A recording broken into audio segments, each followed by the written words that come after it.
Hey, Mike with No Problems Gaming here. In today's video, we'll be doing a review and how to play video on Drinking Quest 6-Pack, the board game, so let's get into it. Now, first thing, we'll jump into a bit more on how to play the game so you have a better idea on how it works, and then I'll jump into our review after that. Alright, so now that we have the game out, how do you actually play Drinking Quest 6-Pack? So to start off setting up the game, it's pretty simple. You'll just set the map off to the side for the game universe so you can have that available. You'll also set out the store card for players where they can see this. This allows players to buy various different weapons and items and armor throughout the game if they choose to with their gold. You'll then want to pick one of the 6 quests available in Drinking Quest. So let's say, for example, we pick the Journey into Draft. What you'll do at that point is you want to separate the quest into each of its 4 parts. You also want to shuffle each one of these quest decks to make sure it's randomized when you play. Take out the dice for players. You can take out the metal coin, take out the character sheets, take out the final boss cards. Each player will then choose a specific character that they want to play as for the game. So again, there's a ton to choose from, obviously. And then each character will also have their own unique stats. So different self-worth, smarts, tolerance, sexual prowess, as well as health, their starting weapon, and starting signature drink. So again, what you'll do is you'll pick out a character, fill in their information here on the stat sheet so you have it, list out the weapons that you have, any items or armor that you have as well, because those potentially could be sold at a later time for gold if you choose. Find the corresponding signature drink for the character that you picked and take that for your reference throughout the game. Again, this lists out your signature drink and how that works, how often you can use it. In this case, for example, use once per quest, so you'll have that available for your character. Once you've picked your characters for players, taking your associated signature drinks, at that point you can put the rest of the game away, as you won't need it. At this point, you can also choose a final boss card, which you'll face off against after the 4 quests are completed, or you can save this to that point of the game, where you'll shuffle these up and pick one final boss to challenge at the end of the game. Your choice if you want to do it now, or when you get to that point, once you've gotten through the 4th quest. I think for me, I'll shuffle these up and we'll pick a final boss, but we'll have it hidden, so we won't know who it is until we get through the end of the game and complete that 4th quest. After that, you can put those away, move the box off to the side, and then players will have their character cards, their stat sheet, the dice available. And then basically you'll go through quest 1, starting with player 1, where they will reveal a card and go through the card text to see what happens. It's either going to be an event that may require a saving throw roll, or it might be a monster card where you'll face an encounter and you need to defeat them.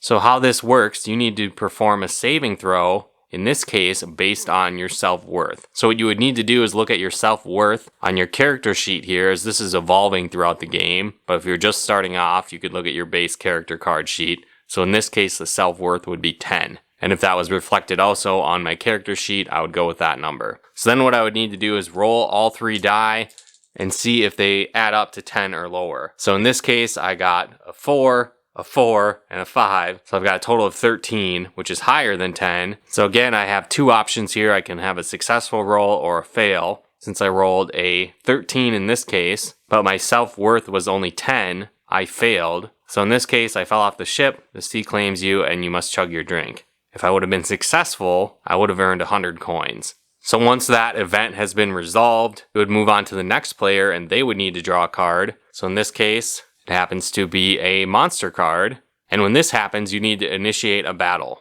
So when you start off a combat, the first thing you need to do is have the player whose turn it is roll a d6, as well as another player who is acting as the monster. So again, you need to roll to see what you get. So in this case, the hero rolls a 4, and now the monster rolls a 1. So since the hero rolled a higher number, the hero would act first in this case.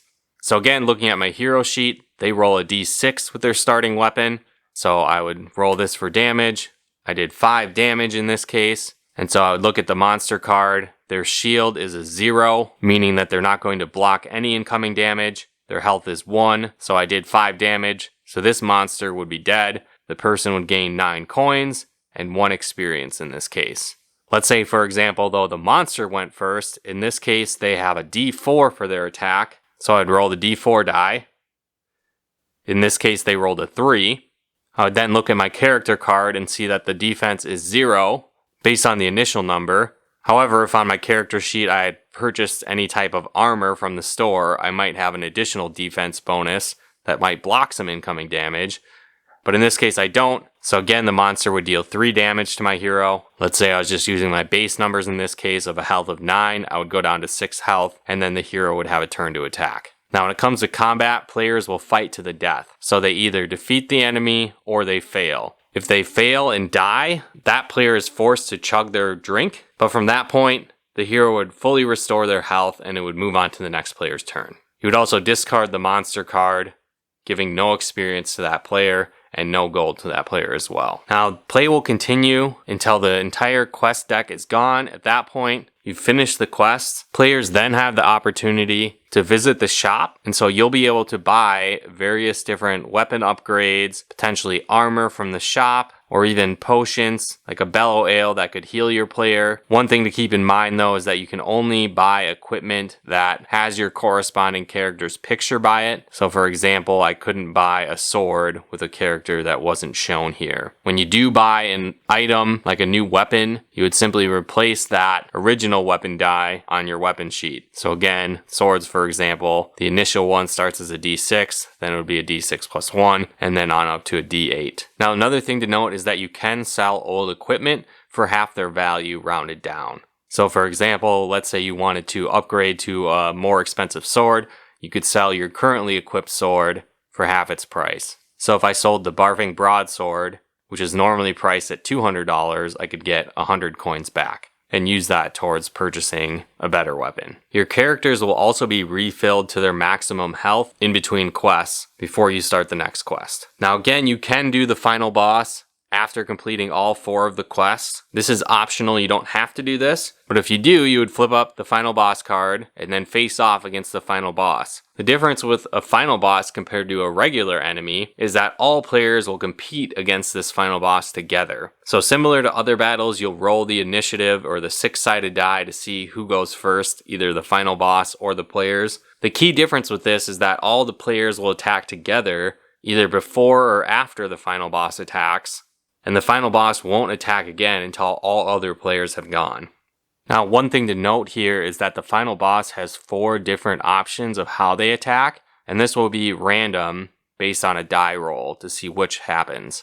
Now, if you do happen to defeat the final boss, the player that defeats it gets to divvy up the rewards among players. Some of these are worth coins, others are experience, or another might just be a fun item that does really nothing. So again, this is a fun addition to add to the game. The overall winner of the game is the player that has the most experience at the end of the game. So overall, that's the basics on how you play Drinking Quest. If you have any questions, feel free to drop a comment or check out the rulebook for more expanded details. But now that you have a better idea on how the game works, let's jump into my review. Well, again, now that you guys have a better idea on how the game works, how do I feel about it? Well, for me, I've been a fan of the Drinking Quest series for a long time. I've played several of the games. And this actually takes the first 6 games and puts them into one big compilation, making it so you can play any of the games all at once or a combination of them. And it adds in an additional feature of the final bosses, which is really cool. And so the game itself is pretty simple to learn. The game will act as the dungeon master. And so again, the game is kind of like a combination of Dungeons and Dragons or a tabletop RPG and a drinking game. And so the tabletop RPG element is pretty simplified. It's easy to play. It's not super hard to learn. And like I mentioned, the game itself acts as the game master. So once you've shuffled up the different cards of the quests, all you need to do is flip a card over, and then whatever player's turn it is, they just simply follow through what the card talks about. I also think it's a really fun drinking game. It's very humorous. It throws in a bunch of different scenarios that are funny, related to drinking, stuff that maybe happens when you drink too much, and much more. And so that's certainly a lot of fun. It's also good that the game is a simplified RPG because it requires some thinking and strategy, but not enough. Where if you've been drinking a few, it's an issue. And so I like that aspect about the game. I do also like the fact that there is the new final boss feature with this game, because that's a cool thing that you can add into the previous Drinking Quest games that you may not have played before. I also like the fact that they brought all the characters from all the previous games and give you that option to play as any, even within the early Drinking Quest games. because that was one thing I noticed with the newest Drinking Quest game. There were some additional characters, but when I went to go back and play older installments in the series, those characters weren't available anymore. And so I thought that was a cool addition where you can go back, play through those old games with these new characters. That's a lot of fun as well. I also think the value of the game is really there. At the time of filming this was way more cost effective than trying to buy each game individually. So I think it's really a steal to be able to get all these games in one package. You also don't necessarily need to play the game while drinking. So if you want to do that, you certainly can. I don't necessarily think it's family friendly per se, in the sense that all the scenarios within the game usually have to do with drinking and sexual encounters and different stuff like that. So it's probably not family friendly, but you certainly don't need to drink if you want to play this game. There's variants where you can play where you're forced to drink water every time you die and lose gold if you have to pee, different things like that. So there's other ways to enjoy this game as well, even if you're not a drinker. Overall, I've had a lot of fun with this game. If you like drinking games, if you like tabletop RPGs, and wonder what it would be like to combine the two, this game is a blast and I highly recommend it. But if you want to pick up a copy of this game, there'll be links in the description below. And if you guys like this video, be sure to smash that like button as it really helps out the channel. And if you like videos like this on video games, board games, and everything nerdy, check out one of our other videos here. And if you haven't done so yet, be sure to subscribe and turn on the bell notifications to get the latest updates of new nerd videos we put out. But once again, thanks for tuning in, and we'll talk to you more soon.